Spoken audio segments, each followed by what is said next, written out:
ఇక్కడ ఇదే స్వేచ్ఛ పత్రికల కేసీఆర్ ఇవన్నీ గుర్తున్నాయా అని చెప్పి 10 ఏళ్ల పాలనలో చేసిన పాపాలు ఎన్నో అని వీళ్ళు అడుగుతున్నట్టుగా.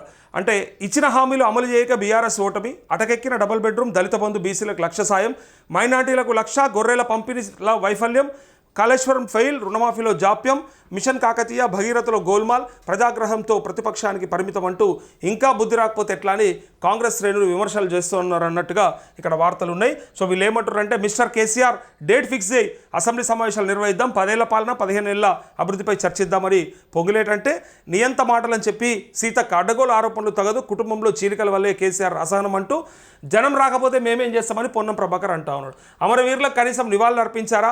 అభివృద్ధి చేస్తున్న కాంగ్రెస్ విలను ఎలా అవుతుంది అని చెప్పి తనంటూ అధికారం కోసం ఎందుకంత తపన, 10 ఏళ్ళు అధికారంలో ఉండి ఏం చేశారు, ఇప్పటికిప్పుడు కుర్చీలో కూర్చోవాలనేదే కేసీఆర్ తాపత్రయం అని చెప్పి ఇక్కడ ఒక మాట. అయితే ఇలా ఈ కుర్చీలో కుసునుడు అంటే ఒక మాట గుర్తొస్తుంది. నిన్న ఓడగొట్టాల్సిన వాళ్ళు ఓడగొట్టిరు, ఇంటికాడ కూర్చోబెట్టాల్సిన వాళ్ళు పెట్టేసిండ్రు, మళ్ళీ ఆడికి వచ్చి సీఎం సీఎం సీఎం అని వరుతా ఉన్నారు.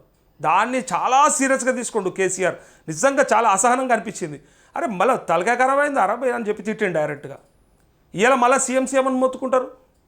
అంటే ఆయన బాధ ఏంటిదంటే, మీరు వేయాల్సినప్పుడు వేయకుండా, చేయాల్సినప్పుడు చేయకుండా ఇయ్యలొచ్చి మళ్ళీ సీఎం సీఎం అంటా ఉన్నారని చెప్పి, అది 2.5 ఏళ్ళు 3 ఏళ్ళ తర్వాత ఉండే ఎన్నికల కోసానికి ఇయ్యలటి నుంచే సీఎం సీఎం అనడం అది కరెక్ట్ కాదని ఆయన అసహనం కనిపించింది. సో వీళ్ళు కూడా అంత తొందరపాటు పనికిరాదు.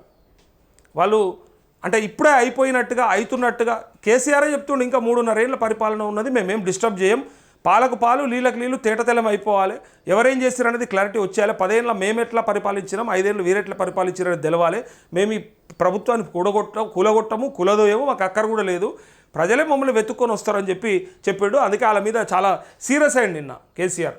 ఎవరు రాబాడు మనోడేనా, రాజశేఖర రెడ్డి ఎవరు వాళ్ళు చూడు అని చెప్పి కేసీఆర్ నిన్న అన్నటువంటి మాటలు మనందరం చూసినాం.